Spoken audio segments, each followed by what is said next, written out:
Welcome everybody to the World Academy webinar on Essence of Leadership. Would like to first and foremost thank our colleagues in India at the India Center, which is Mother Service Society, for making this possible, and I would like to mention their names. I would like to thank Vani, Vasugi, Shweta, Janani, and Lata, the people that I have worked with and that made this in this very powerful way possible for all of us to commune and have the meeting of the minds today. Our speakers are Gary Jacobs, the CEO of World Academy, or World University Consortium, Winston Nagin, who is the Vice President of the Academy, Alexander Likotal, who is the President of Green Cross International, as well as member of the Board of Trustees, and Alberto Zucconi, who is the Secretary General of the World University Consortium. Ivo Schlaus is joining us as the moderator, and he is an honorary president of the World Academy. For everybody that is attending outside of the membership of the Academy, you at least know their high-profile functions as well as their own leadership profile that you can get acquainted with. The rest of the panelists are all members of the Academy.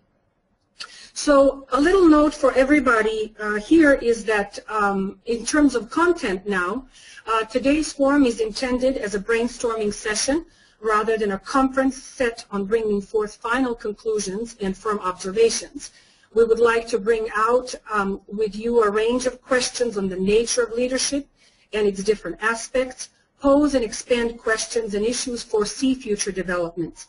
We would like to compile questions, observations, and insights from this session, so please make sure that you email them to me or to support@worldacademy.org.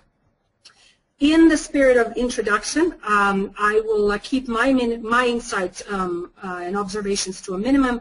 Rather, I would like to just bring forth some preliminary notes to open up the conversation in terms of discussion. These prompts are intended to simultaneously deepen and broaden the inquiry into the notion of leadership so as to put forth a more refined, innovative, and more generous type of leadership in the future, I hope.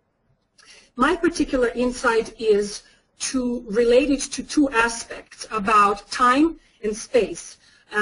In terms of time, I would like to situate the question of essence of leadership in the contemporary historical context. The greater historical rhythm and pattern, the long wave of history, so to speak, appears to be that of relative periods of sameness with occasional eruptions and crises. So our social being and history oscillates between crises and evolution. So I would like to ask, is there a correlation between a particular historical stage or an interstices in which leaders and new leadership tend to arise? So the question of the individual as well as of the leadership style. So what kind of conditions produce a certain individual endowed with drive, vision, skills to emerge as a leader? What kind of conditions generate certain kind of leadership? In this historical moment, we're inhabiting and shaping it is marked by a certain type of emergent leadership. If so, what are its characteristics? In terms of space demarcation, I would like to ask about the social context specific leadership has. There are a set of discourses of leadership that are emerging within specific socio and geopolitical formations, regions, and contexts that have their unique demands and concepts of leadership and responsibility. Can we then anticipate a particular type of leadership on the rise? Is there a cluster of leaders rising, a leadership collective emerging? Which and what kind of walk of life, which region, which social context are they most concentrated in? So as a framing, I would like to also say that this particular webinar is compiling and coalescing a set of strands of WASP programming on a sort of a long wave of inquiry that we've been set on, and combines our programs on individuality, on lessons from history, on crises and opportunities, on the overarching science of society, and other programs. So this is sort of my introduction and a couple of questions that I wanted to bring forth on the critical nature of determining what kind of leadership is there available, what kind of leadership is needed, and what kind of leadership can we expect to have in the future in order to determine whether we are going toward a more peaceful, inclusive, and sustainable future.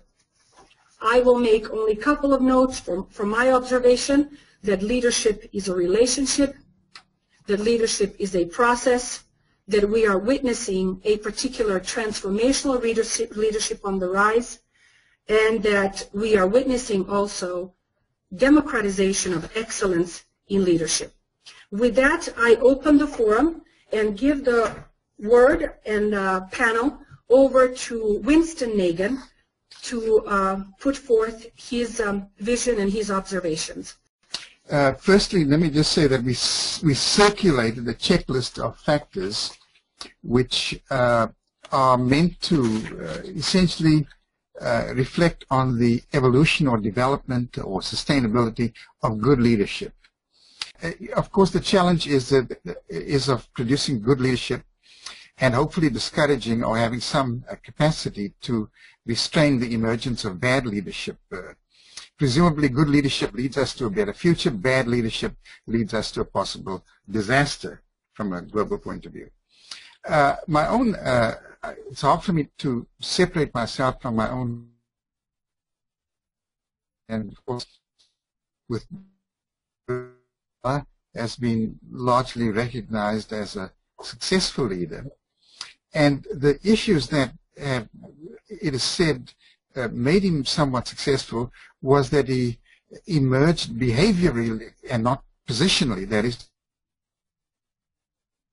for so long he didn't have any position of power to exploit, but he did persuade people and develop the following behaviorally. That is a factor that we should consider, certainly. And the other major factor in his leadership was his capacity to collaborate and to avoid the question of retaliation and small-mindedness. And then the other major feature in his leadership, his good leadership, I gave up on what appeared, at least in my time, to be a seemingly impossible ideal, that is the construction of a democratic, non-racial South Africa. So at the same time as Mandela's leadership was evolving, there was the experience of Dr. Verwoerd, who was the architect of apartheid, the leader of negative idealism, and I can't go through, but he was a personality type wedded to the construction of an ideology that was largely denying the question of human dignity and human rights. So I think whatever we do, we should keep in mind the element of psychobiography of leadership, which will permit us to, I think, identify deeper criteria. Conventionally, what people say in this knowledge leadership industry is the leader has to create a vision, have goals, have direction, needs followers to influence, tasks to realize the vision to their full potential, and ultimately stick with it until the vision is realized. What also emerges from that conventional, it's from the Harvard Law Review, Business Journal, is the idea that which many theorists also mention, the notion that emotion is critical to leadership. And again, the business crowd talks about self-awareness, self-regulation, motivation, empathy, and social skill. My own background to this comes from a former president of our academy, Harold Laswell, who wrote a very famous book and launched a whole field of study called psychopathology and politics. And essentially what Laswell was concerned about was not so much the great leader, but the very bad leaders who lead countries into war and destruction of human values. And the whole point of psychopathology and politics was just how many leaders in major leadership roles carried with them some element of psychopathology. And what he emerged with was a very interesting equation, if you like, he was concerned about what type of personality gravitates to leadership and gravitates to power.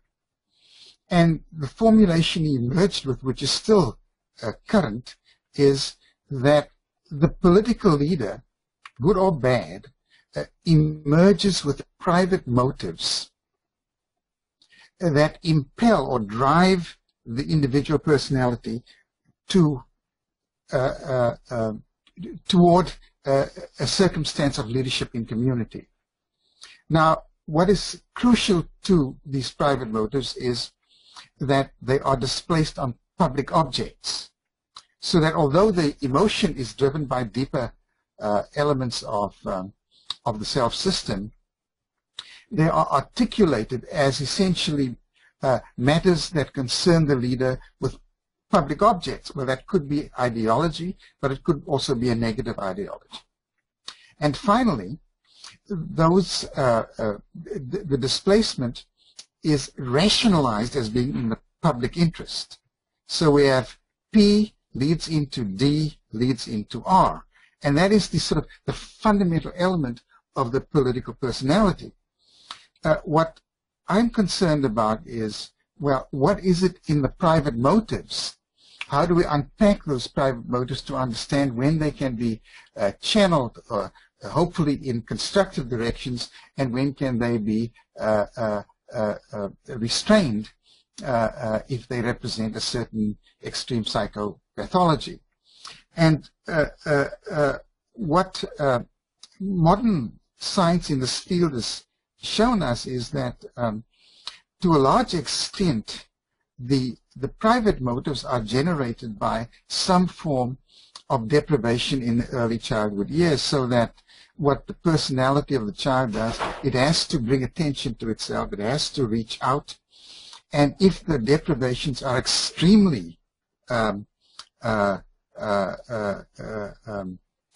devastating, then you will essentially have a person emerging with psychopathologies of paranoia or even schizophrenia or whatever, and extreme forms of narcissism. But what emerges also is that leadership requires a mild bit of narcissism, so that the grandiosity of the leader, of the extreme narcissist, is tempered. And it's in that tempering that we can get a leader that can be directed towards the public objects that are central to the values in the community, and also the rationalization of those as being in the public interest. So to take that further, people now look at those private motives not in some unadulterated way, but saying, well, the constructive side of this is the components of emotional intelligence. So it's not just emotional intelligence, because you can have emotional intelligence that gets you to the leadership of the mafia. But it's the emotional intelligence that can lead you in the direction of the public interest, which is broken down again into things like self-awareness, self-regulation, motivation, critically empathy, and social skills. Thank you. Thank you, Winston. Thank you for being mindful of the time. Gary, I would like to call on you now. Thank you, Nila. Good morning or good evening, everybody. It's late night for me here. Nila, thanks so much for organizing this, and thanks to all our panelists and all those who are joining us at different hours of the day in this program. My presentation was intended to be an overview and introduction, but we know Winston has to go to teach a class in a few minutes, so I didn't want him to be cut short. This is a very important topic. Leadership's a very important topic for the World Academy, for the world today. And I'd like to frame the reason for our discussion and the scope of it, so that as we go through today, all of you who participate can really help us outline and see this subject in its full scope, and what are the issues that we should be grappling with, not just in a 2-hour webinar, but in our course at Dubrovnik, which is coming up, and then as future activity and inquiry of the Academy. We know that in order to cope with the pressing challenges we're facing today, we need to better prepare. And one of the questions that keeps coming up is, even if we're able to formulate and agree on what that new paradigm is, how are we going to get the Temporal University Consortium? How are we going to use the educational system far more effectively as a medium for developing those leaders?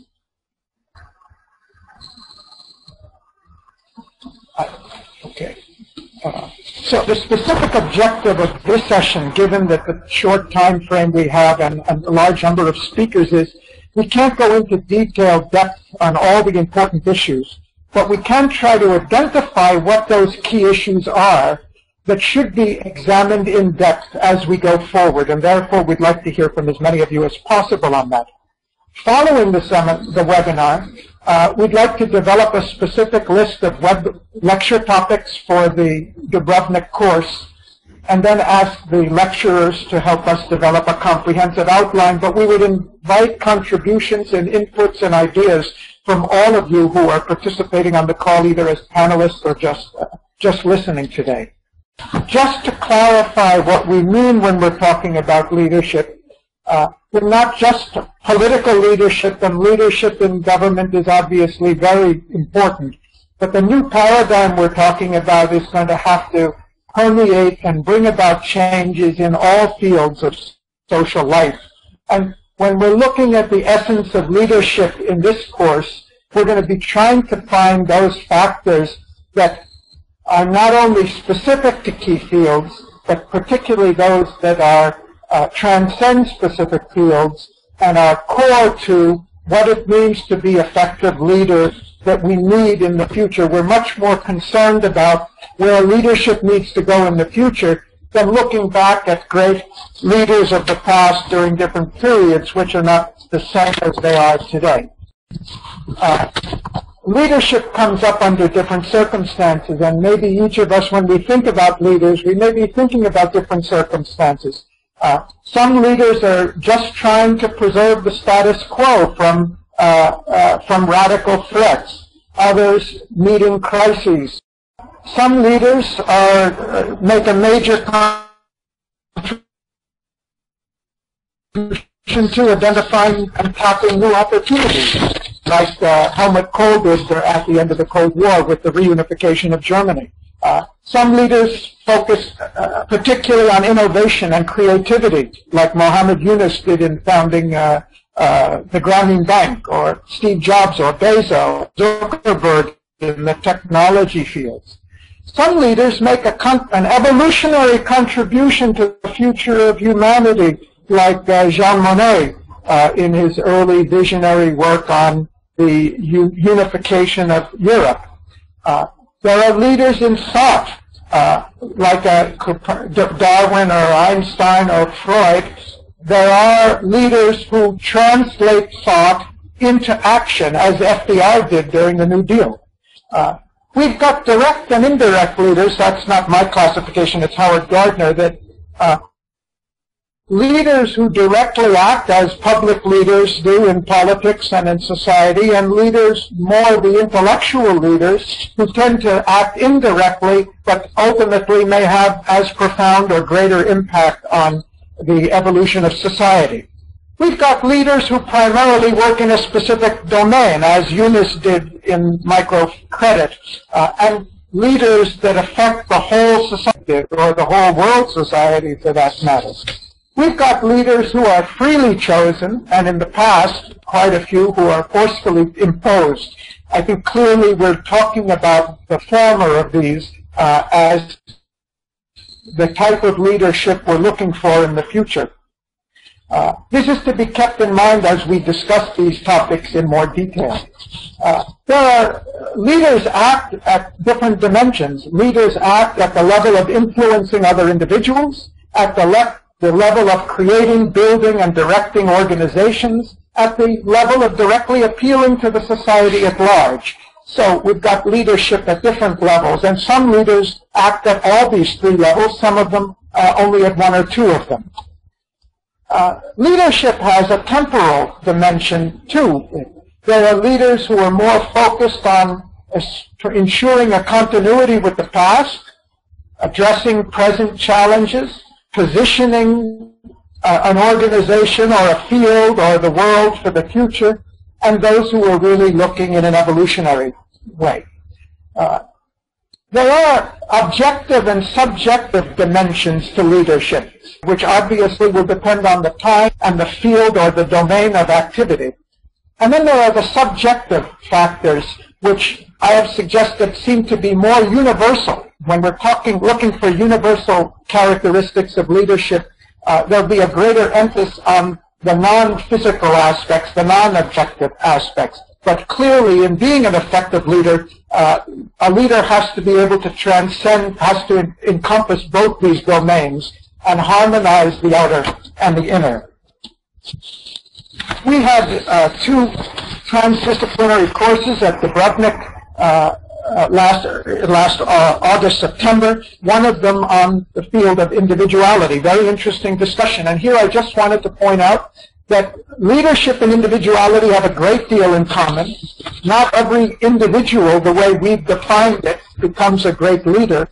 And that is, in sense, the individual being one who really thinks for himself, acts on his own understanding, decides on his own values, rather than just reflecting the social norms.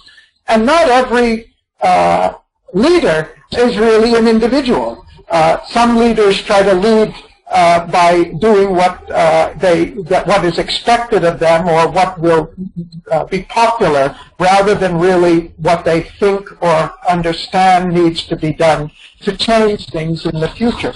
So I think as we go ahead, we'd like to explore this relationship between leadership and individuality, but it's pretty clear to me they have a very close relationship. We also had a course on what we call transdisciplinary social science, where we were trying to look at the social processes by which society develops, very relevant to how we're going to bring about a new paradigm. And leadership is an effort to steer that social process. It involves awakening an aspiration, creating awareness, whether it's in a domain or in an organization or in society at large, releasing the energy of people to go in a new direction, setting a direction through vision and values, stories, goals, plans, decisions. For many leaders, acting through organizations or creating organizations, because it's organization that really gives the power to the leader to extend his influence more widely, as Gandhi did through the Indian National Congress. Leadership has a lot to do with the development of knowledge and skills and attitudes in other people. How does a leader develop other leaders, second-level leaders, or leaders who will go on and expand on the vision and take it to fruition? And how does the leader relate to followers and the wider public, building trust and confidence and support and participation? So when we look at leadership, I think we need to keep in mind, and this is not intended to be comprehensive, I'm sure I have missed things, but just to kind of set a frame, there are the personal characteristics of leaders. Winston talked to some. And in what ways do visionary leaders or leaders who have been very successful differ in the way they think, in the way they solve problems, in the way they find for reconciling situations? What is the role of the leader in organizations? How does the leader build effective relationships with other people? How does the leader develop self-aware leadership in others? And how does the leader develop relationship with society and the public? So I invite you, we'll circulate these ideas, I invite you to think about all of these as far as we can, and let's see, when we come for our course in Dubrovnik, how we can address this subject in a transdisciplinary fashion. Thank you. Thank you for your comprehensive insight, Gary. We're moving forward to listen to Alexander Likotal. Well, again, thank you very much for inviting me to be a part of this webinar. The issue is extremely important, and when I was listening to what was said by Mila, Winston, and Gary, I was a little bit anxious because it seems that there is nothing to add to what was said already. But I will be talking specifically about the transformational leadership because that seems to be the most important type of leadership that we need today. To begin with, I'll tell you a short story. A flock of eagles just circling over the mountains, and suddenly the leader of the eagles, the oldest one, turns its head to the north, and with the wisdom in his look says, there. Eagles rise into the sky and fly north. The day afterwards, eagles are back. Some of them are better a little bit, and one of them asks the oldest, what was it there? To which the leader replies, where?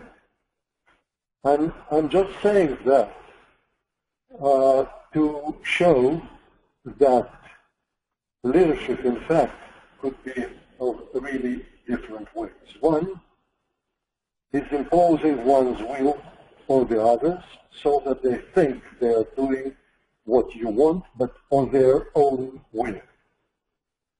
That's not transformational leadership. Maybe it could bring about a success in some business, in military sphere, but it's not a transformational leadership, because transformational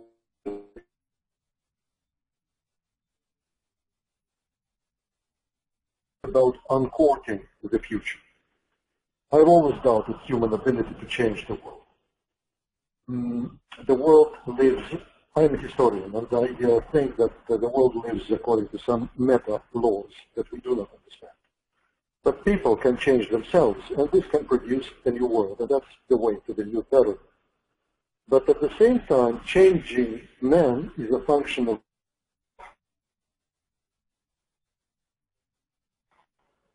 that hears the footsteps of history. But neither of the politicians that think that they're making history, nor of the academics believe they understand. And it's especially true at times of paradigm change that we're living through. Therefore, transformational leadership is a kind of a prophetic leadership which accelerates history, its march of the history. And in fact, what they do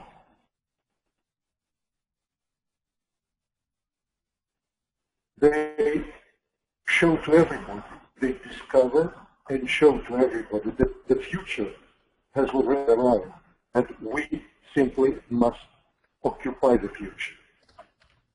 And this has nothing to do with the habitual, traditional approaches and defining the successful story or unsuccessful story. Galbraith once said, there are times in politics when you must be on the right side and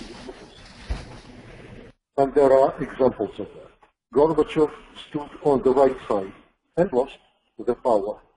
But historically he won as a person, as an individuality, and his cause, perestroika, which was, in fact, it was exactly feeling the steps of history and opening the doors to it. So I think that ultimately this was a success story after all. I just returned today in the morning from Boston, where I participated in a conference on the European security crisis. And while participating in that roundtable discussion, I was thinking to what extent the politics today is lagging behind the demands of the transforming time and the historical changes that we live through. The development of new approaches to manage the imminent socioeconomic transformation offers a myriad of positive opportunities to generate new ideas, new policies, new partnerships that are needed to mitigate the crisis by reorienting and politics, modalities, economics onto a more reasonable and balanced path. But however important all these things, what is absolutely needed is the integrated approach to what is happening today. Leadership, in fact, distinguishes two qualitative characteristics. It is itself, I mean leadership, it moves itself in the future, and also it is always able to inspire people to follow the leaders. And there is a story. There was one man who wanted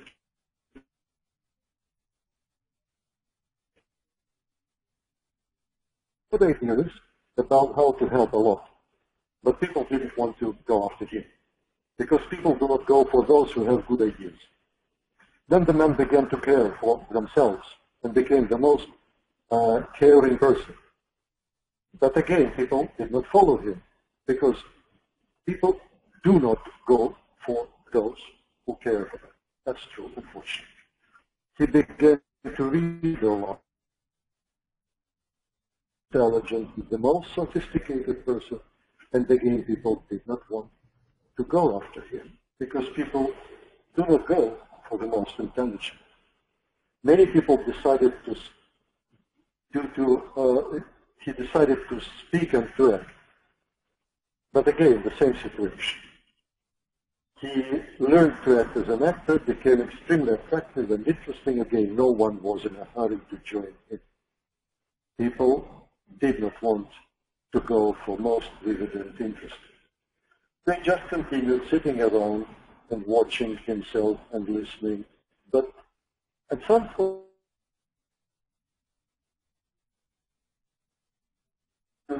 has had enough. He decided to just go about his business, and the people went up with him, because people go for those who are moving.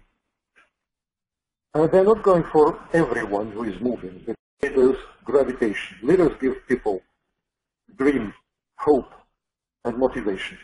Leaders must be able to create around themselves a space in which people want to be, and a glimpse of the future in which they would want to get. That brings a question. Is any political leader is a real leader? And I don't think this is the case, because we have too many managers in politics.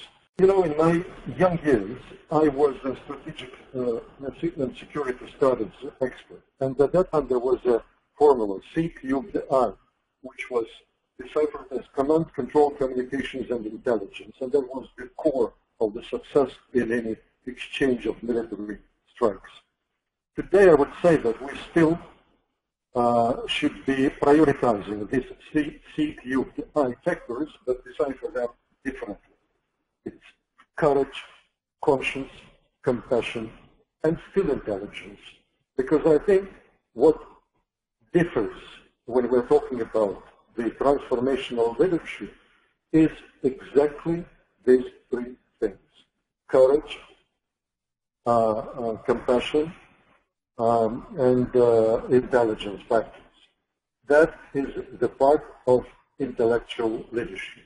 Today, what is needed, what we should teach, and I am glad that Gary has raised this question of educational role. I think that we need to teach the people to abandon babysitter syndrome, which is prevailing in modern politics. There are no simple solutions, and however, all politics is based to pay attention only to where the biggest noise comes from.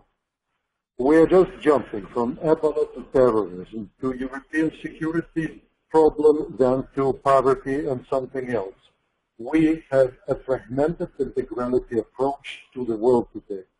And the educational system should be, targeted to cure that fragmented integrality.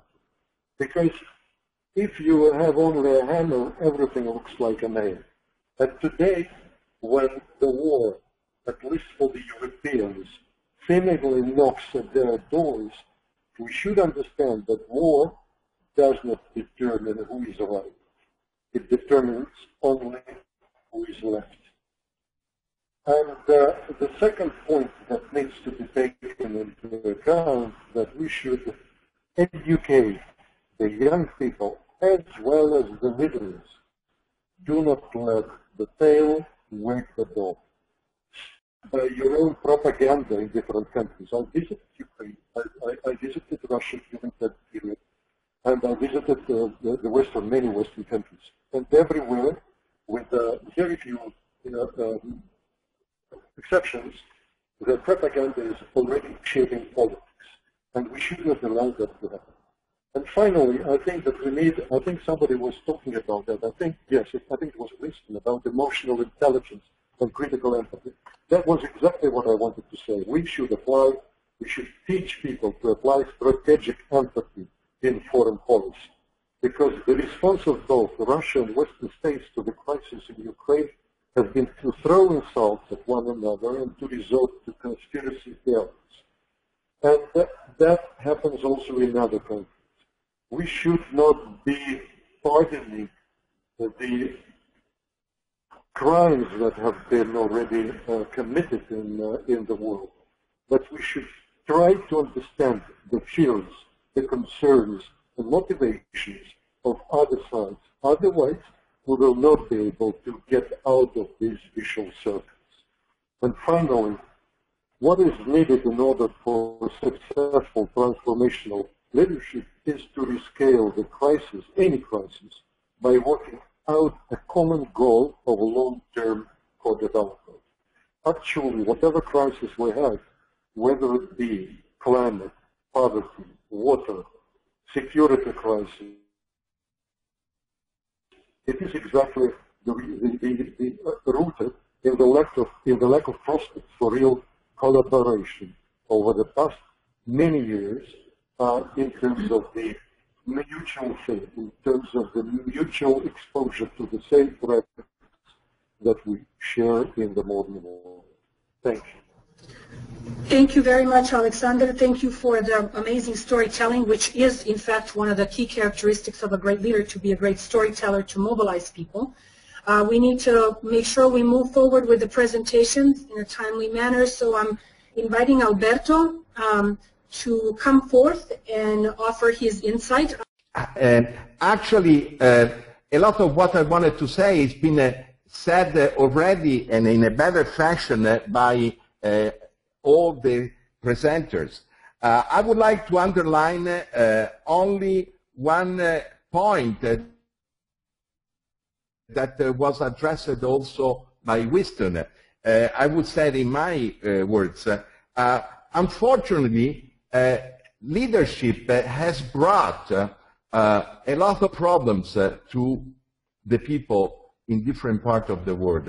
There's been a long history of dysfunctional and destructive leadership, and we need to understand better also how leaders can be very destructive. An excellent book, in my opinion, on the topic is Wilhelm Reich, Mass Psychology of Fascism. But certainly, a lot of people know what I'm saying. So the issue is not leadership, but is effective leadership. And effective leadership has to be able to address issues that are in the present and in the immediate future of the people from which a leader emerges. So I would think that we would need to address a more understanding of the social construction of leaders and how leaders from their own culture become dysfunctional, functional leader. One, immediate observation is, I think, effective leaders have humility, and dysfunctional leaders have narcissism. Effective leaders are empowering people and not leading people. Alexander pointed out correctly the importance of not only courage but also intelligence. And I would say that leaders not only need social intelligence, but they need to help their followers into becoming more deep and more intelligent at the social level. What I mean by that? In nowadays fast-changing world, we need badly leaders that will help people to feel empathic, not only to the people that are just like them and share the same culture, but we need leaders that would give example, the understanding empathically of people different from them. And especially, we need leaders that would show a deep understanding and connection, not only with other people, but with living things. So, for example, environmental empathy and connection. And first of all, I think that respect is a quality that an effective leader possesses. And respect, I think, is much more strong leadership quality than courage. Because for courage, you need to be able to go alone ahead. With respect, you actually waiting to and go ahead with all the people that you are influencing. I think, by the way, influencing, in my opinion, is mostly given by example, not so much by preaching, but by example. And though good communication skills are essential, but the good communication skills is, for example, a true, transparent joy of giving. That is much more eloquent than a lot of speech. And also the communication of calm way of being part of the universe. We really badly need that kind of leaders. And like Winston, for example, mentioned, I would certainly consider Nelson Mandela a effective leader, Gandhi another one. In my opinion, for example, in this moment in history, the present Pope, Pope Francesco, is showing a good capacity of leadership in giving a new meaning to the value and ethos of being a Christian. In our academy and in the World University Consortium, I think that the issue of leadership should be addressed also in terms of studying good practice of effective leaders.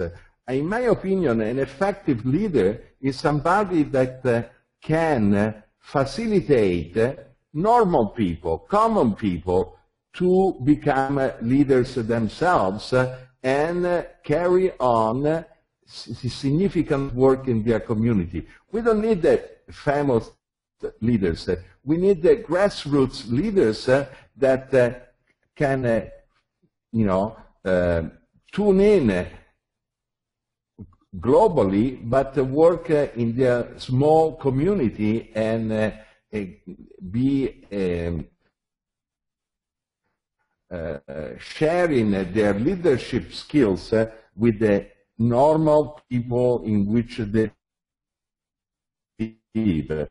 Actually, we could facilitate that kind of growing new leaders when we, for example, talk about our conference in Kiev and Bogdan, having so many young people becoming active in their country, growing abroad.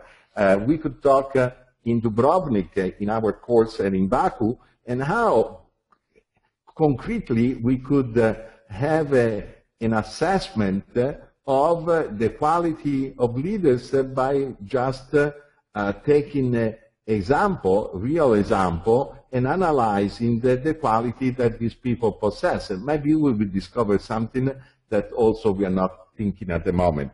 At any rate, an effective leader, in my opinion, would be somebody that would be having a profound and a real joy in giving, not in taking. Thank you. Thank you so much, Alberto. This was perfect timing. I am moving the discussion forward into the short presentations by panelists, and I'm wanting to see if Ivo is present, because he should be moderating and giving the introductory word to the panelists. Ivo, are you available? That I do consider very important to have this preparation for our seminar or course that we will have in Dubrovnik. Why don't I suggest that the panelists speak, and then I will make the comments at the very end, if that is agreeable to all of you. Moderator's function, where you will be able to sum up some of the insights and open up actually the floor for the discussion. So that would work. I would then ask Donato to come forward and let us know if he's available in sound and in image. Thank you, Ivo, and thank you, Gary. To some points that I think might help in defining or redefining, or at least shaping some aspects of this teaching course. First of all, why this course is important? I think that there are many courses on leadership development. This is different, and I read already the topics that are there that I think all make sense. First of all, as Gary said, because this links with the new paradigm.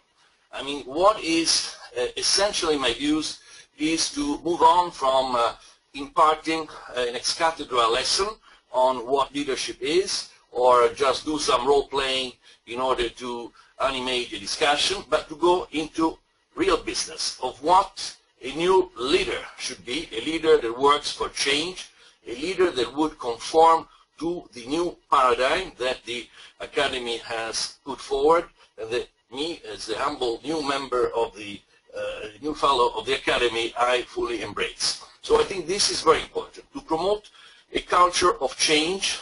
So this is the dynamics that the Academy is overseeing, and I think that the sense of this course should be really to promote a different kind of leadership. But I think that what we heard is an effective leadership, and that's obviously important, but I would add to that another word: ethical leadership. I think that we should not just think about a leadership that affirms itself, but of something instead that, as we heard, by the way, should be inspiring, should be influencing, should be based on values, on ethical behaviors. We heard a few examples. We heard the examples that particular Winston brought up of Mandela. But this, for me, is extremely important. We have to work on those ethical behaviors. We have to work on those uncompromising integrity that we want to promote, on honesty, on respect of others, as we just heard also from Alberto, and of course on the interpersonal relations. We should not limit ourselves, therefore, to the success, but we should really explore how leadership is achieved and how success is achieved. So it's important to understand the real role of the leader as someone that stands for his own ethical standards and that can even discipline employees if need be, but certainly can show the right direction. As an analogy, I think we could use the one of good seamanship. I think the example of a good captain is also the example of a good leader. I mean, good captains don't sink and abandon ships. But of course, we know that we see often captains that sink and abandon ships. Thank you. I will have to skip most of the things I wanted to say, but I think that the other words we heard are compassion, are emotional intelligence, and I think this is also very important for a leader. We should not just serve as a leader, we should provide the instruments for people to become a leader and to remain as a leader as long as they feel and are perceived as such. We also heard about instruments that I think we should use in our course. I think negotiation skills is very important, communication, also as Alberto said, mindful again of the meaning of communication. I mean, coming from the Latin communis, that means actually with obligations, with ties. It's not just a communication that is visual, acoustic, physical, or subliminal. It's something that really comes with the obligations that the communicator has to portray. But let me also just in a second answer one of the points that Mila has brought up. Emerging leadership. I mean, what is the kind of leadership that we have nowadays? Unfortunately, I'm a bit pessimistic at this point. This is why I think we have really an added value to offer. I mean, promote this ethical leadership that we have to do. Right now, I see more tweeters than leaders. I think we should move on from this misinformed, overexposed, autocratic, egotistic, and manipulative leaders that we see in many contexts, and again, empower and help those that will empower others, normal people, as Alberto said, but again, according to values that are the values that Academy represents. Thank you. Thank you so much, Donato. Giuseppe Cagliotti. Giuseppe, are you available?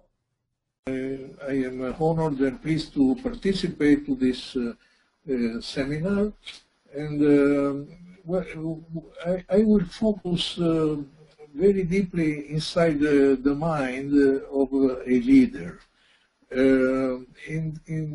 because I am talking just a very limited issue, which is the decision-making.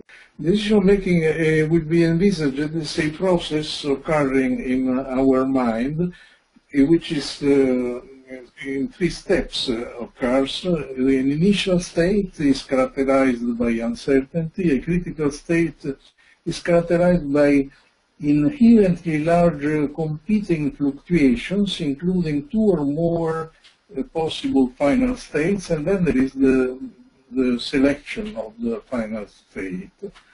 And I treat this decision-making as a transformation of a physical system occurring in our mind, brought far from equilibrium by incoming fluxes of energy, matter, and information. Now, I will make recourse to a familiar diffusion, convection, instability occurring in the kitchen and in nature. This is the Rayleigh-Benard diffusion convective transformation, and this is again a transformation of a physical open system brought far away from equilibrium, in this case by the fire below a heated liquid where an instability occurs. And I'll think to a liquid which is characterized by an uncertain steady state of quiet, and when it's being heated, will be a transient moment, which is a critical state, which I'll come back in a moment. And then the liquid can end up in two possible states.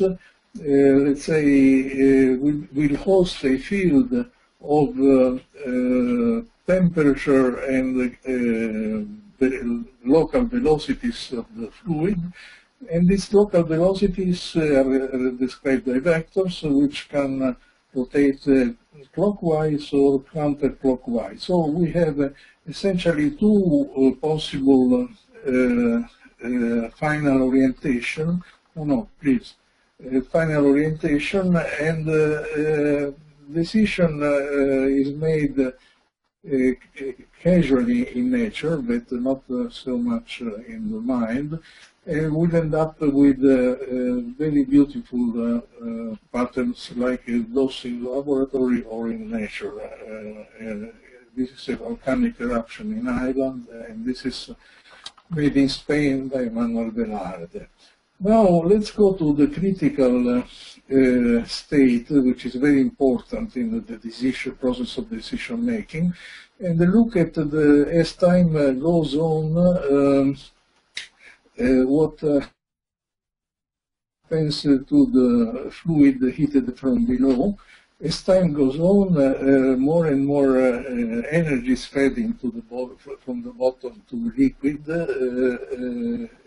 and then you will see some convective movement start, and while time passes and temperature is getting higher and higher, we will go through the critical state we are just now trying to exhibit to you, toward a final picture, which is this one, and this is a dynamic picture where the velocities could go either in one orientation or the other orientation. So there are two possible final states. This critical state in decision making is very important, and as I said, it occurs in three steps: initial, critical, and final state. But the critical state is very important. And then, what are the characteristics of a leader in entering this process? Yes, I'm coming.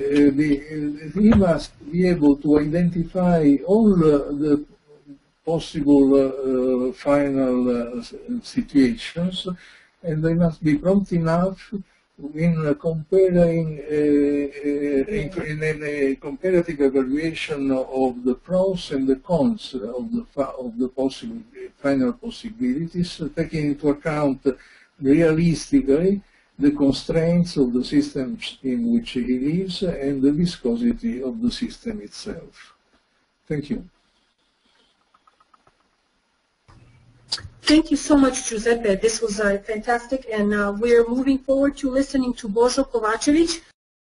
I would like to put the question to Giuseppe.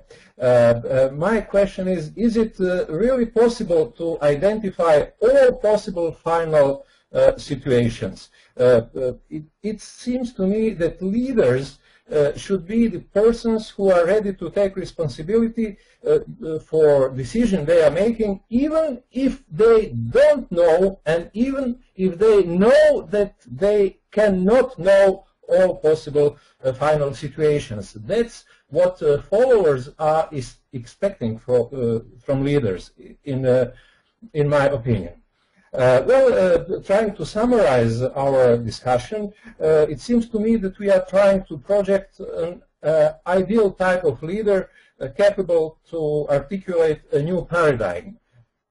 And it's, in a way, it's a contradiction, because if we think that we can project such leader, in a way we think that we can somehow predict type of decisions which will be made by such a leader.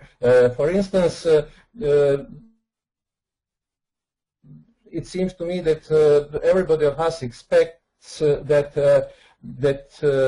appropriate leaders will create a peaceful, inclusive for all of us. Fortunately, it seems that it's imminent to leadership to be unpredictable.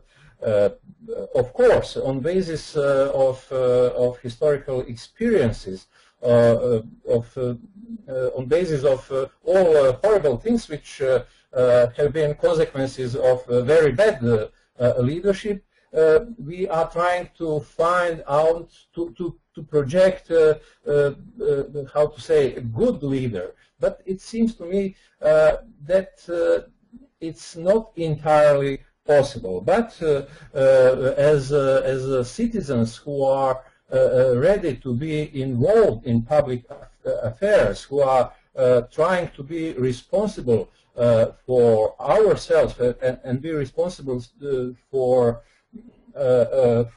our future, for the future of our world, we have to try to influence future developments. I am shocked, as Alexander is, by the fact that we are witnessing the fact that propaganda is shaping politics in a situation which is very dangerous, and if it's not managed in an appropriate way, could produce serious war, even World War III. So it's of extreme importance that leaders who are responsible for solving that situation not to be under influence of propaganda. And of course, it's extremely important that those leaders are able to understand motivations of other side. If leaders are following only expectations of their followers, trying to fulfill expectations of their followers, and if those followers are under influence of propaganda, then we cannot expect positive results. Alberto told us that the leader has to enjoy in giving. It sounds very attractive, but it seems to me that is much more characteristic of religion leaders than, let's say, political or business. There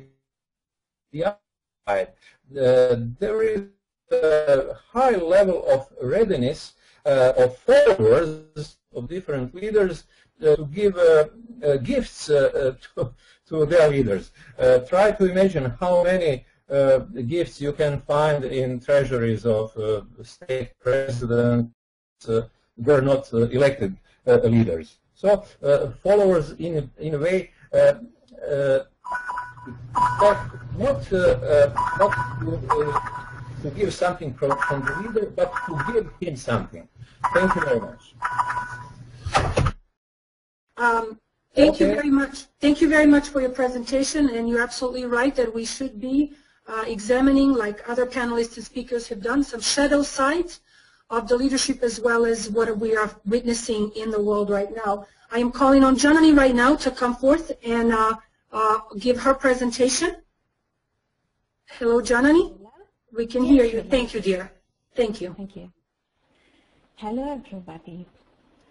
I would like to address some essential psychological dimensions of effective leadership that seem to apply to all fields and all levels of life. This is just one of the aspects of leadership that Gary mentioned at the beginning of this webinar, and it also touches a number of points that we heard from the previous speaker. Effective leaders are those who are conscious of their power to influence final outcomes. People who feel they are constrained by circumstances and have no freedom for action. Great leaders know, they can see that there is always freedom for initiative and action, even in apparently impossible circumstances. They know that it is their own will that is determinative. They don't feel a victim of circumstances.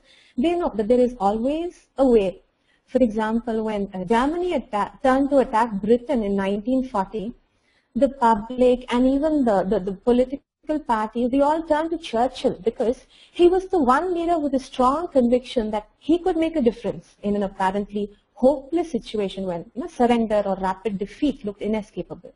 Churchill exuded that knowledge when he addressed the public, when he said, "We shall not surrender." He was just writing the future of his country, regardless of the existing circumstances.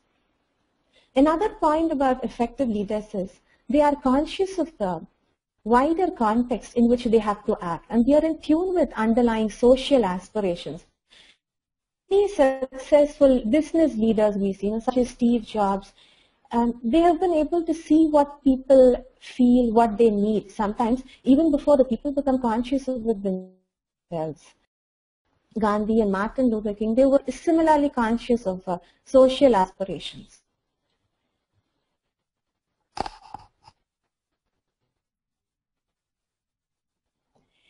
Effective leaders, they also are able to reconcile opposite or apparently irreconcilable people and forces. They don't just compromise, but they actually harmonize. Like when Abraham Lincoln, he fought the Civil War in America, he united two ideas, freedom for all and unity of the states. Now, these seem to be mutually exclusive goals. He could either press for abolition of slavery to satisfy his conscience and the minority of abolitionists, or he could fight to preserve the unity of the country by compromising with the Confederate States. Achieving both goals appeared impossible, yet he insisted on both, and he found a way to navigate a course that achieved both. Similarly with people also, Lincoln had a conscious policy of appointing his bitter opponents, his critics. He said that he liked to keep his enemies close where he could keep an eye on them. And importantly, effective leaders have the capacity to appeal to transcendent unifying values. They know that beyond the point, it is cooperation and not competition that is the way forward. More and more nuclear weapons or fighting for world supremacy, the #1 position, would lead to disaster for all. He was able to place the future of the nation, even of the whole world, above the power and prestige of the office he held. And he acted in a manner that undermined his own authority by empowering the people. So effective leaders, they think for the whole and not just for one part. And apart from these, there are so many essential characteristics, many different types of skills that are needed for effective leadership, like interpersonal skills to relate to people, to foster networks, and then organizational skills in order to direct organizations or institutional change. And then the intellectual skills, we heard about intelligence earlier. And then the life skills of managing oneself, of others, of all the relationships, of judging people, of psychological skills to remain calm, patient, not react, to be humble. We again heard about humility earlier from Alberta today. So Ivo, if you could please take over from this point on. All right. Thank you very much, Mira. Thank you all. I have this unfortunate situation that I missed half of the speakers, but I very much enjoy the last four of the speakers, Donato, Giuseppe, Bojo, and Giannani. And they actually have addressed a number of important questions, which, as a matter of fact, make me feel that we have, or you have actually agreed on a very tall order. To start with the first sentence of Donato, you apparently are planning to have the leader for a new paradigm. This is quite a lot. As a matter of fact, typically we are trying to educate somebody to lead a process which is very, very far from being a new paradigm. To again follow what Donato has used, the analogy of the sea captain. In the Club of Rome, actually at the time when it was the 100th anniversary of the Titanic, then we came up with the slogan, "Let's change the course." Now, what is the characteristic of that is you have a ship and you see the danger, and then you change the course and avoid being sank. Fine. is this a change of a paradigm? Not really. The ship is still the ship. We are still going more or less from Europe to the Americas. We are still on the sea. Our situation, actually, if we speak about the new paradigm, is profoundly more complicated. Namely, it would be like starting in a ship and then being modified of being in a plane, and then not really in a plane, but in many planes, and then again, as we come to the shore of America, to turn into something totally different, maybe in an automobile or something like that. So the situation is really, new paradigm is the situation which, as it was pointed out later in a discussion by Bourgeois, we really don't know where we are going. To make the analogy, and Giuseppe used several analogies in physics, and let me continue with this because both Giuseppe and I are physicists, at the time when Max Planck or Einstein did work on the quantum theory or theory of relativity, they really didn't know where they are going. And of course, this is best exemplified by their personal histories.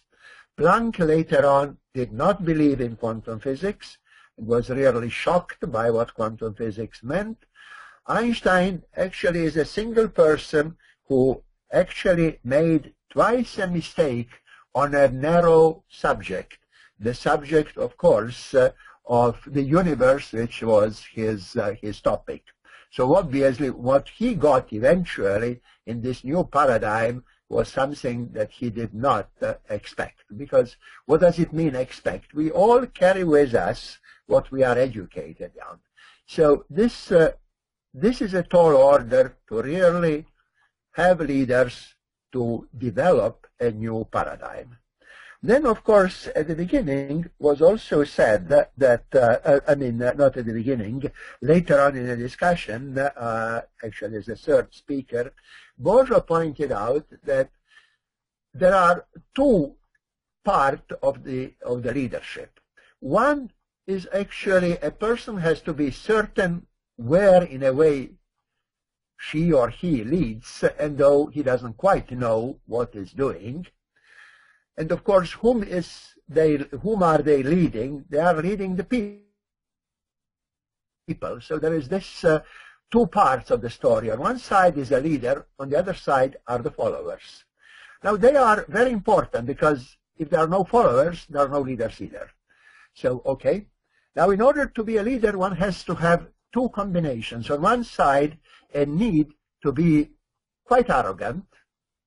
And of course, when you look really carefully to personalities like Einstein, except in spite of everything, he was a very arrogant person, as there is this famous sentence where he said, if God did not make the universe according to my equation, I am sorry for the dear Lord. And of course, at the same time, because they need the followers, and they have to get the input from the followers, is also very important that leaders are modest. So these are two quite different things. And then, as Bourgeois correctly pointed out, this is not all of the story, because there is this enormous, let me use the expression, fog, which comes from propaganda and things like that. And that makes everything very, very uncertain. So we have uncertain goals, said, and that was said by Bourgeois, and all of us agree with that. And then we have also, so to say, our forces, to use a military term, we don't really know what we are there at, because in the case of the military, you knew this was the commander-in-chief, these are soldiers, these are cavalry, these are artilleries, and so on. Now what we have is, in a way, everything is sort of changed. And let's always remember that it was actually the evolution, simple Darwinian evolution, that developed all of us. So any leader actually comes from evolution of the existing backgrounds. We are all rooted in what is our history. Now the question, of course, is if we go for a paradigm, for a new paradigm, then this is quite an important thing. Donato, in his opening comments, used the phrase which sounds very nice. Everybody likes to agree with this, but it's much more difficult than it appears in the first word. We all like to say that we want to be ethical, but what it precisely means to be ethical is much more complicated than it seems, because let us not forget that for a long, long time it was perfectly ethical to kill thousands of other people. Thousands of people that we know are people, but many of them did not consider to be people at that time, and just, to merely use the expression, yes, thank you, that indeed, since Lincoln was mentioned, if we go back to the Declaration of Independence, we can see that all men are created equal was really for a very narrow minority. Okay, so these were few comments that were prompted by all of these people, and then as Mila said, I think we have some 10 minutes for comments, questions, and so on. So please, the floor is yours. Thank you very much, Ivo. We have to be considerate. Our entire Indian crew and Gary are very, very late into their night, but I'm sure that we're all eager to hear some questions. I have questions here that have come from 4 people already. I know that Robert Hoffman is hopefully available, and he has this question here that I could read, or he can and put it forth. I have Mega Ventikasamy also, June Delano, and Giuseppa Benvisto. I have questions from them, but I would also like to hear from our staff if we have any fresh questions beyond these or comments. Vani? Mila, we have a question from Roy Posner, and please let me know when he can be unmuted. Okay, why don't we start with Robert Hoffman, because I've been in communication with him, and he is kind of first come, first serve. He has already sent this long time ago. So if we can have Bob come forth, if you can unmute him. But also, I please ask you to stay on point, to ask quick questions, and we will at the end collect all the questions and maybe hear from speakers and panelists willing to address them. So keep it very simple, very straightforward, whether a comment or question, so that we can have a cumulative response. Otherwise, it could drag out. Thank you very much. Robert, are you there? Yes, I am. Can you hear me? Wonderful to have you. Wonderful to meet you in Hanover, and wonderful to have you here again. God bless you. All right. Very interesting discussion so far.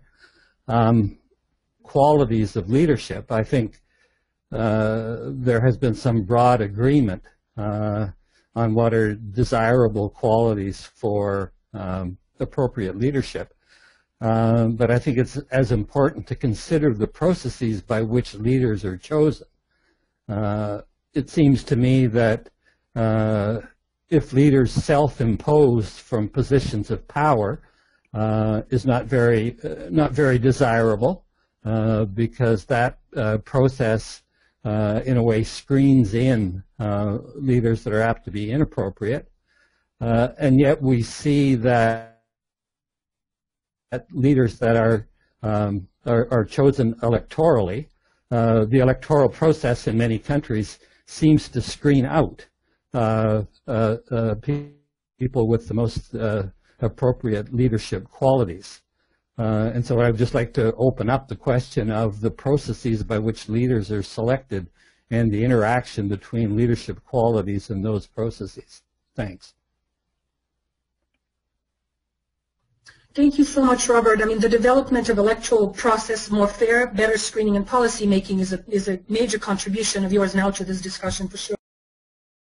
Let's read June's question. One of the questions that might be raised is whether leadership is about the traits and characteristics of individuals, or whether it is actually about an organization's capacity to enable acts of leadership as needed. While the former framing, the lone heroic leader, captures almost all of our attention, I believe the latter framing, an organizational climate that consistently produces the leadership, is needed. And it is equally fascinating in its own way. Giuseppa, are you there? Yes. Would you please ask your question that you sent to me in beautiful Italian? Thank you. La mia domanda è un po' complessa, nel senso che al di là del discorso del leader come personalità che spicca, si può creare a livello sociale una difficoltà di accettazione, una difficoltà nel trovare una figura che rappresenta in quel momento una determinata struttura sociale. Non so se è chiaro questo concetto che volevo esporre. In queste situazioni è possibile che un gruppo possa, o è successo a livello storico, io questo non lo so, possa portare delle istanze che comunque si integrano e vanno a formare un pensiero condiviso che va a influenzare tutti gli altri, in positivo e in negativo, il gruppo più ampio. Non so se riesco a esprimere il concetto, perché è molto complesso. Giuseppe? Thank you very much for your question. I think it was a very pleasurable experience to be humbled like this. We need to be humbled by switching languages and being put in the position of having to hear a translation. I would rather not venture out. I have your original question that you sent. If structures exist in which different individuals who compose groups do not recognize any individual in the group particularly as a leader, but perceive the result that is obtained by the action of the whole, in which the individual does not have much value with his actions, but the group as a combined set of actions and responses has more value, when every contribution helps then to determine the result. So it is more about the collective cluster of leaders and empowering group leaders and the collective contribution of leadership and diffusion of focus on an individual. So I'll just put forth that question and we can move forward. I would like to hear from Roy Posner, please. It said, and I'm not sure whether it's true or not, that the age of leadership of nations from the top down is gradually coming to an end, and that the real change is welling up from below. For example, it can be argued that the Internet has changed the world far more than what the leaders have managed to do. It can even be observed as a singularity that is outrunning national leadership. If this is true, and I'm not sure it is, what can leaders of nations do if the forces and drivers from below are tending to drown out and override what could be coming from above? In other words, how does such a potential dynamic affect what leadership from the top should be in the future? And how should leaders at the top act in such potentially very different environments? Thanks. Thank you for the fantastic question, Roy. Here from Moura, I would like to have this cluster of questions and maybe get insight from our speakers and panelists. Anybody volunteering at this point to address some of these questions? Mila, Gary speaking. I'd like to make a couple of comments. I thought Roy had raised a very perceptive question about the shifting of leadership from top down to bottom up. It reminds me of what happened in India at the time of Indian independence.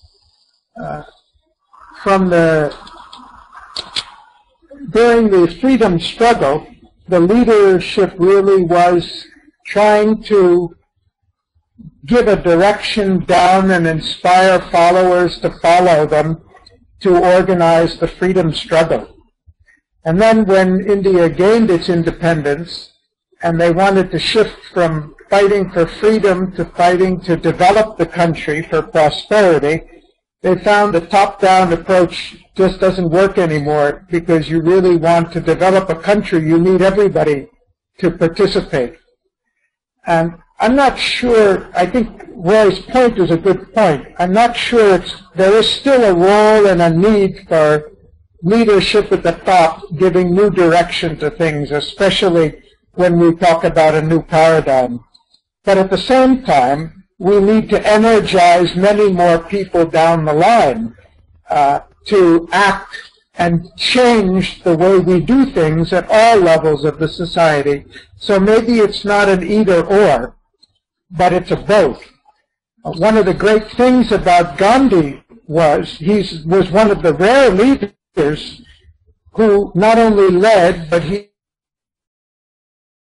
and we are an organization, a somewhat realist virtual organization that does believe that within ourselves, and particularly in networking with other organizations, that we're at a point now where organizations, it used to be that the individual was the institution, like the monarch, and everybody followed.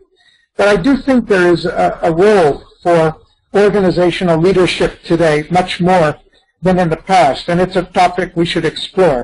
I also thought Robert Hoffman's very perceptive comment is, if we're looking at for leaders with particular qualities, how far does our process of selecting leaders match with what we really need? That's a very great, challenging question for us to think about. And I'd just like to end by saying, again, I mean, I'm not trying to end the discussion, but my last comment, I'd like to invite all those who have spoken, all those who are going to be faculty at Dubrovnik, as well as all participants, to give thought to, having heard a wide, diverse group of interesting perspectives from different angles, what do you think are the critical issues that we should explore in Dubrovnik that you would either like to elaborate on or you would like to hear much more about, or we think need to be developed? It doesn't mean we're going to go to Dubrovnik to have all the answers.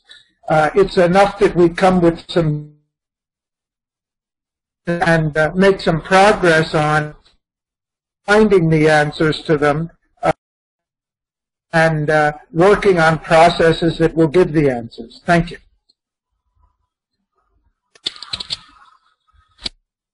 Thank you very much, Gary. I would like, if you don't mind, to make a couple of comments and tie a couple of strands from what I've heard from speakers and panelists, as well as these questions. I think we need to do away with a sense of consistency, permanence, and a static notion of characteristics as well as the leadership way. So within the individual as well as within the method or a style of leadership, and rather not relativize it, but rather understand it as what I was mentioning, as the fact that leadership is a relationship that will make us more conscious. Eva was speaking about there is no leadership without followers to uphold it. Then it's just a crazy, lonely voice in the wilderness. Even St. John acquired, through prophetic vision, of which Alexander spoke about, followers. But the followers and the relationship in between and the development that happens of both sides, or all sides, I should say, in the notion of collective leadership, is the key point, key awareness that you have to foster, nurture, and develop and transform relationships in the future for effective, long-lasting, long-term leadership. And this is where Alexander spoke about notion of power versus purpose, that you can lose power but be a leader, or he spoke of Gorbachev, that in the long run has this effect and has this long-term purposeful impact that goes way beyond accumulating personal and even organizational power. So in terms of a process, I would like to mention that the leader, the individual, has to be willing. This is where Alberto spoke about the courage and the commitment to certain things, and some other speakers have mentioned that as well. That you have to be willing and committed to self-development. That you have to be committed and willing to the process of continually going through shedding of old notions, reinvention of new notions, through the process of through every, both relationship, position in an organization, as well as one's own life stage, be willing to undergo a sort of an archetypal almost process in which you constantly have to go through questioning and reestablishing of values, methods, ways, and relationships. So all of this add to the fact that the person has to embody their philosophy to actualize it, that the amassing of charisma as the expression of a personal grace comes a lot of time from your relationship with the unknown, of which Alexandra spoke.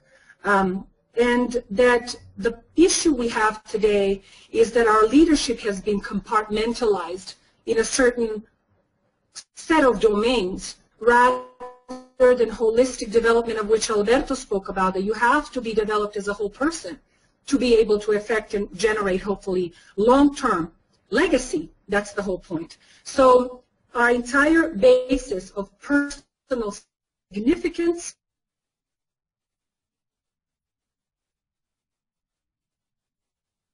on a certain set of values, both collectively and personally. And to answer Bojo's comment about producing ideals, and I completely agree with you that one eye needs to be on a very disillusioned reality, but the other eye has to be constantly paying heed to the calling of an ideal, to the sort of this flagship that we have of marking an ideal, a resolutely high future towards it we are gradually evolving to or moving forward.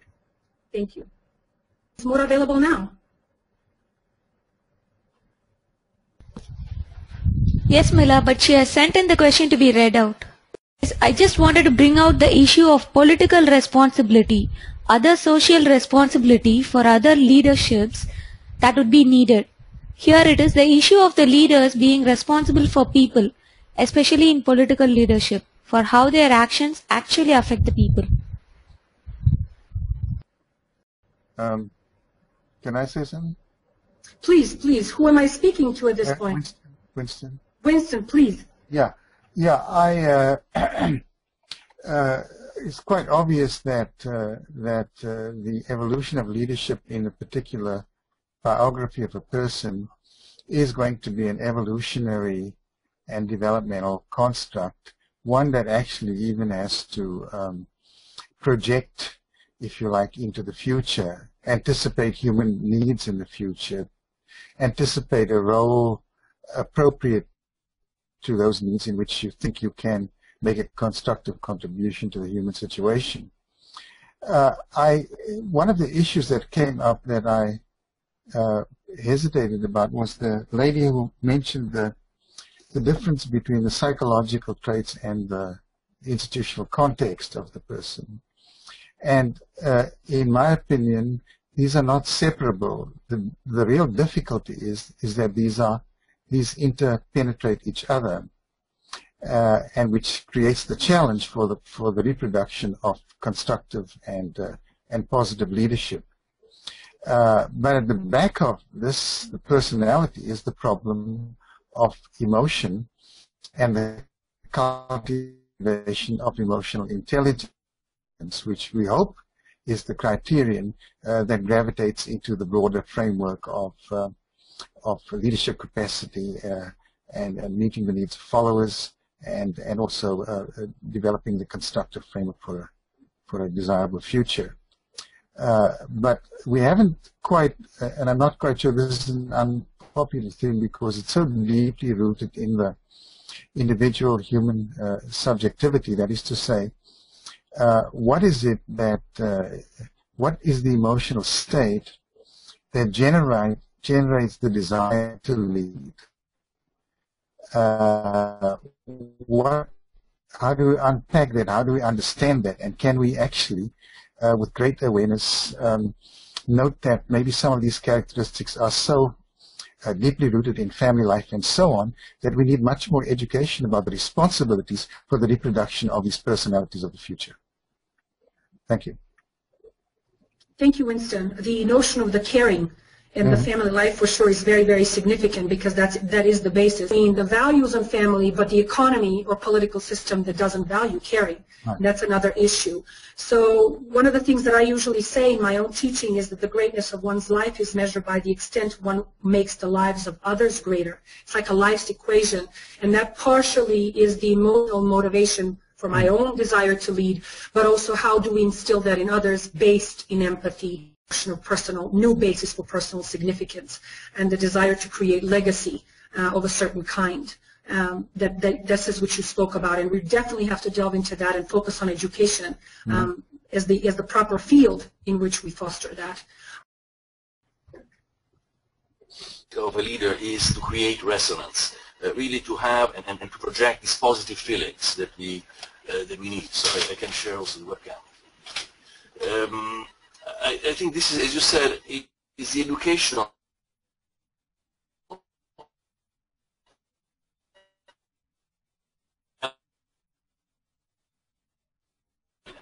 that is very important, where we can also give an additional contribution. I'm thinking of all these competency frameworks that do exist. They exist in my area of work, United Nations, exist in all major companies around the world. And as you said, Mila, the ones I know, probably the ones you know as well, they're very staid, they're very static. They don't take into account the need of encouraging people, of empowering people, but rather they are set in a very confined area in order to measure and evaluate people. So I think that one thing that we could do, again, through this course or through other articulation of this course, is really to review these competency frameworks. Because if you want to align them to the new paradigm, and I think this is really our major task, this is a way to do it. I mean, we want to promote cultural diversity. We want to promote respect for cultural diversity. We want to promote peace-building concepts. We want to promote peaceful coexistence. But we also have to change a bit the pattern of how these concepts are instilled, are taught, are presented. You see, unfortunately, again, they are extremely static. I could read them out to you, and you will realize immediately that these are not worth it. I mean, you cannot apply them in any way, whether this is for an individual or a collective sense of leadership. You see, you need to innovate. I mean, and the way to innovate is to think in terms of the interconnectivity of the various disciplines, of the fact that, again, we do not make a leader just because of technology, just because of teaching and preaching certain disciplines, but because you have an overall duty to bring together. Sure, I use the word of ethics, and again, it's not because I am fond of ethics. I'm fond of those principles that I think are important in our daily practice. I mean, if we do not really maintain adherence to these good principles, we cannot show any benefit, and we cannot really indicate the right path to anybody. Thank you, Mila. Mila. Thank you very much. Yes, please, Giuseppe. Yes, I wanted to add a few words because Ivo was saying that often the leader does not know what will be the final goal, final state to be reached. And this is true because the future is not known. But I think a real leader should be sensible enough, intelligent enough, realistic enough, and sympathetic enough to feel everybody being a leader, being a part of the leadership. I mean, should be capable to convey the people in such a way that everybody feels to be part of the active part of the decision which is being taken. I mean, this is my feeling, because this is in physics is the order parameter is the way to express these things, and this is the other parameter is practically the amplitude of the movement, which is produced autocatalytically. so that people join together toward the final objective, which is shared.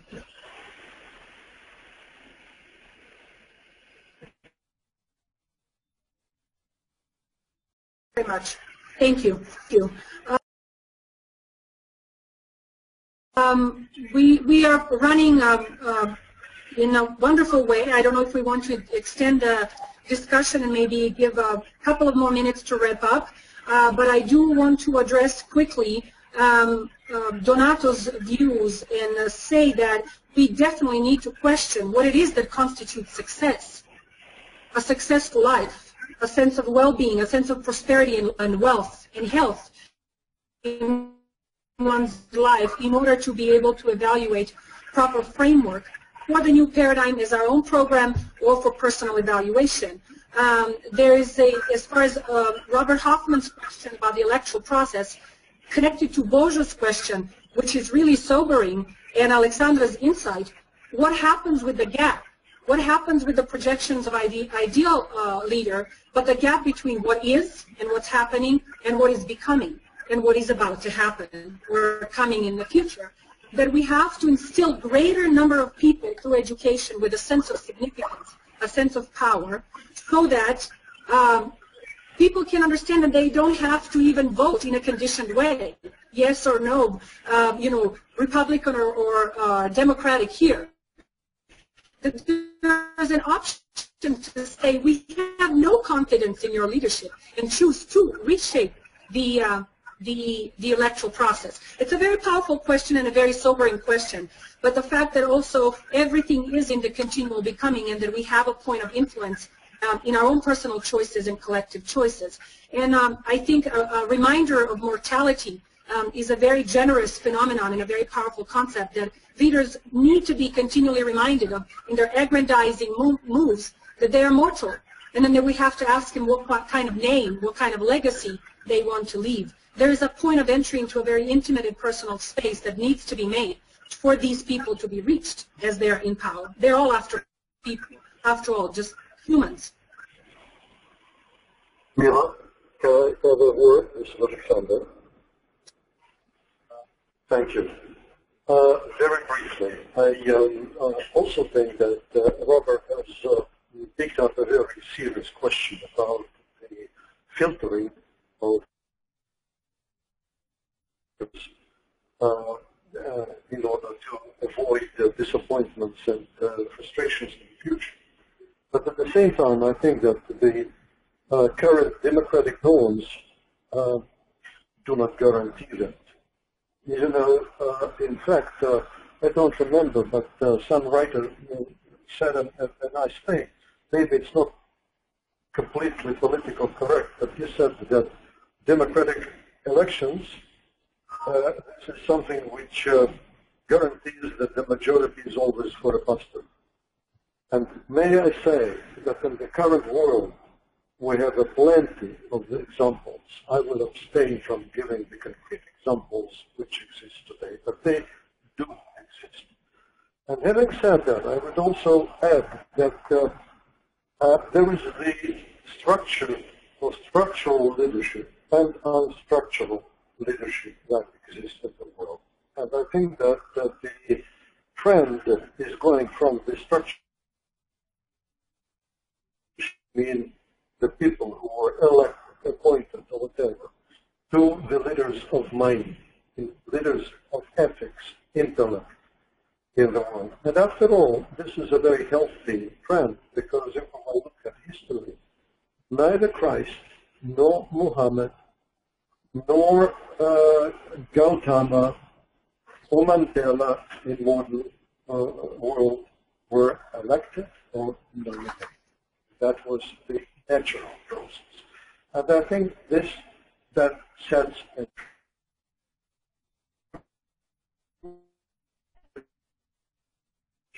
and the other side, the biggest criteria is not to think about the new paradigm, however strange that will sound in the framework of our academy.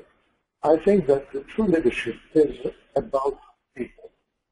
If a leader should think not about history, but about people, and then it will be history and it will be the true leadership. Let me finish at that. I think that ethical, if you want spiritual, or human leadership, which is essential. Thank you. Thank you very much, Alexandre. Fascinating discussion across time zones and across disciplines. Probably I will use the advice of Mila, so I will not extend too much my comment. Very quickly, are we disruptive enough how we approach the whole issue of leadership? My own feeling is, using the point which was made earlier by Ivo, that we are just optimizing things. We are just trying to remove the edges. We are remixing the traditional leadership features. In my own Almaty talk earlier, I was referring to disruptive ideas and disruptive institutions, and we have disruptive education. So I think we have to really think through what remains a remix, an optimization of leadership, and where a new quality of leadership which is fit for the disruptive ideas might come. Very quickly, 2 points. One is collectivity versus individuality. So Wikipedia, all the knowledge of the whole world available to all. Could it be that all the leadership wisdom can be available as a collective source? Or we are moving in the wrong direction because leaders cannot follow the masses. The other level is, it's a further level, artificial intelligence. Can we raise to the level of algorithms how we digest what is behind us historically, all the lessons of history? And is it the direction where, whether we like or not, we will be taken? So we might continue offline. I stop here, but thank you for the fascinating discussion. Tibor, that was fantastic. That was, I think, a perfect question and comment to wrap up the discussion, because you are setting the stage for future thinking. And whether with disruption or artificial intelligence, or are we innovative enough for what has already been emerging, then it's the perfect way to create a sort of a segue into further research and discussions that we hope we will extend in Dubrovnik and online and in the World Academy. What I would like to do right now is, first of all, to thank all of our sponsors. You can see everybody who has partnered organizationally with us to create this event and to create this forum. Please stay in touch, and these are wonderful insights. I would also like to set the stage for the next webinar following along with, on the heels of Tibor. I will say that part of this discussion will include extending the discourse into maybe what women's leadership can offer. Not that gendered leadership is necessary answer, but expansion of a discourse is for sure necessary. That we have agreed all today, an expansion of discourse. And in that spirit, I am looking forward to creating with my colleagues in India and with the fellow body of the Academy a webinar, Women's Leadership for the New Paradigm, and see what comes out of that. And I will invite all of you, of course, to join with your insight, and then that could be a continuation of what we have created today. Thank you to all the participants, to the moderators, to the attendees and the speakers. This was a fantastic discussion, and I'm feeling elated and ready to move forward with our work into Dubrovnik. I expect to have a marvelous course that will continually develop through your input. Thank you very much.